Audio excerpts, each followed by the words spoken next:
Assalamualaikum warahmatullahi wabarakatuh. Halo guys, kembali lagi di channel Bucin. Yang kali ini Mimin akan membahas sinopsis alur cerita sinetron terbaru yang berjudul Badai Pasti Berlalu, yang akan tayang nanti malam pukul 19.30 waktu Indonesia Barat hanya di SCTV. Namun, sebelum lanjut ke pembahasan, alangkah baiknya klik tombol subscribe dan nyalakan lonceng notifikasinya. Tujuannya agar kalian tidak tertinggal alur cerita selanjutnya dari channel ini. Dan tonton videonya sampai selesai ya guys.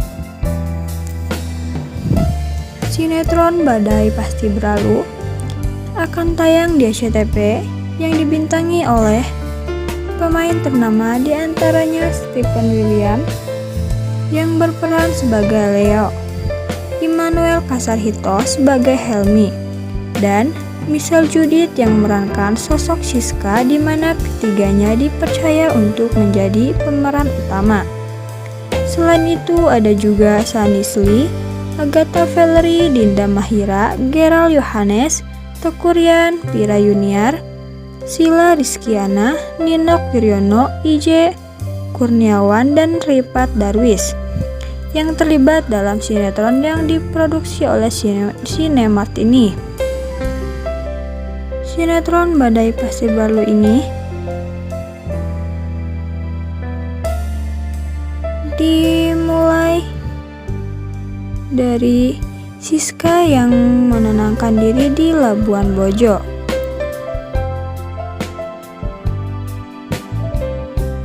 Karena Labuan Bajo tempat yang indah itu, dipilih Siska untuk menenangkan diri dan memulihkan luka hatinya. Siska yang berusia 20 tahun patah hati karena ditinggal kekasihnya kuliah di Jerman, dan ternyata di sana kekasihnya itu juga mengkhianati cintanya. Siska tinggal di resort mewah milik ayahnya di Labuan Bajo. Ketika Siska sedang berjalan-jalan, Siska melihat seorang perempuan muda yang sedang hamil tua bertengkar dengan seorang laki-laki yang dipikirnya adalah sang suami. Perempuan itu terlihat ingin pergi, tapi ditahan oleh sang laki-laki yang tampak emosi dan hendak menyeretnya pulang. Tanpa pikir panjang, Siska berusaha menyelamatkan perempuan itu. Laki-laki itu adalah Helmi yang berusia 22 tahun. Dan perempuan hamil itu bukanlah istrinya, tapi adik kandungnya yang bernama Palen yang berusia 21 tahun. Mereka tinggal di Jakarta. Palen kabur dari rumah karena pacaran dengan laki-laki yang sudah mempunyai istri. Ibu mereka, Bu Arnas, yang khawatir dengan keadaan Palen dan mengutus Helmi untuk mencari Palen.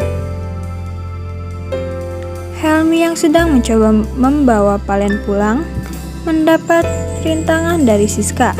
Siska menghalangi Helmi dan terjadi pertengkaran. Leo, seorang mahasiswa kedokteran dari Jakarta yang sedang mengadakan kegiatan baksos di Labuan Bajo, melihat itu, Leo langsung menengahi. Siska langsung minta tolong Leo menyelamatkan Palen. Leo dan Helmi pun berkelahi, namun tiba-tiba orang suruhan Diki menyerang mereka. Leo dan Helmi pun akhirnya saling membantu mengalahkan preman-preman itu. Melihat itu, Palen punya kesempatan untuk kabur dari Helmi. Sebenarnya, orang yang menghamili Palen adalah ayah Siska, Pak Diki. Pak Diki tergoda dengan kecantikan Palen dan menjanjikan untuk menikahinya setelah bercerai dengan istrinya Monik. Tentu saja itu janji palsu belaka. Semua kekayaan yang dimiliki oleh Diki berasal dari warisan keluarga Monik. Khawatir Palen akan mengacaukan rumah tangganya, Diki yang tahu Palen menyusulnya ke Labuan Bajo, lalu mengutus orang-orang suruhannya untuk memberi Palen pelajaran agar tak mengganggu keluarganya. Helmi dan Leo berhasil mengalahkan orang-orang suruhan Diki. Helmi lalu mengejar Palen yang sudah jauh pergi, sedangkan Leo kemudian menolong Siska. Tapi tiba-tiba Siska pingsan. Leo langsung menangkap Siska dan seketika terpesona dengan kecantikan Siska. Bu Arnas menghubungi Helmi karena ingin tahu kabar Palen. Helmi menyesal karena belum berhasil mendapatkan Palen. Tapi Helmi janji akan segera membawa Palen pulang. Ketika itu, Helmi melihat Diki dijamret.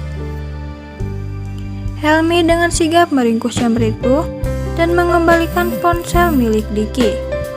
Diki sangat berterima kasih karena betapa berharganya ponsel itu dalam urusan bisnisnya. Siska terbangun dan kaget karena sudah berada di puskesmas. Lebih kaget lagi karena baju yang dipakai Siska sudah diganti. Leo masuk ke ruangan rawat Siska. Siska langsung emosi dan menampar Leo. Lalu Leo menjelaskan kalau yang menggantikan baju Siska adalah suster puskesmas.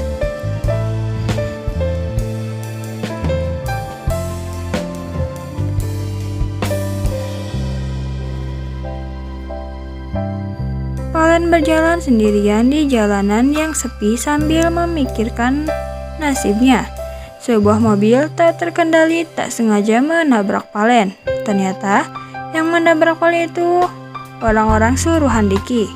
Mereka kaget setelah tahu Palen yang mereka tabrak.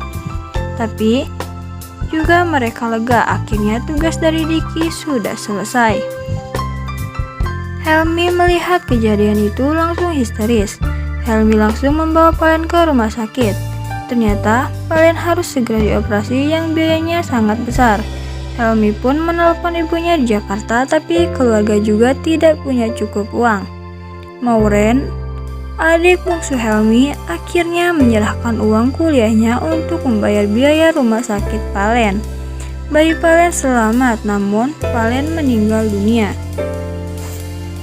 Helmi butuh pekerjaan dan uang untuk mengurus pemakaman Palen.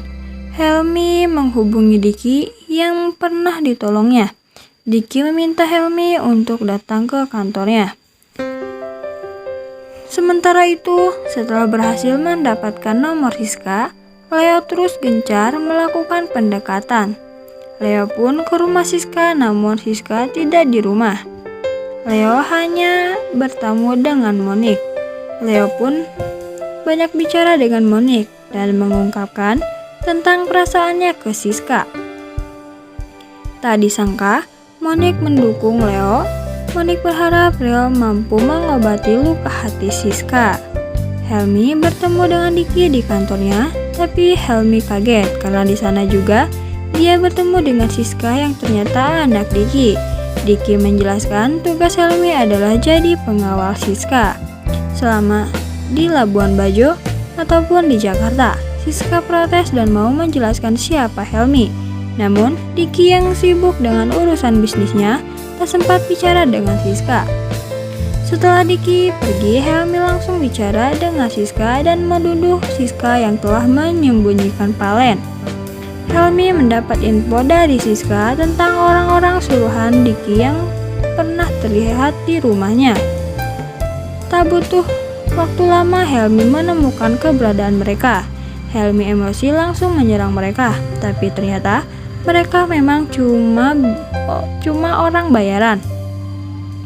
Betapa kaget Helmi ketika tahu dalang dibalik semua ini adalah Diki, orang yang selama ini dicari Palen dan telah menghancurkan hidup Palen. Helmi bertekad akan melakukan balas dendam terhadap Diki melalui putri kesayangannya, yaitu Siska. Apakah yang akan dilakukan Helmi? Bagaimana juga perjuangan Leo untuk mendapatkan hati Siska?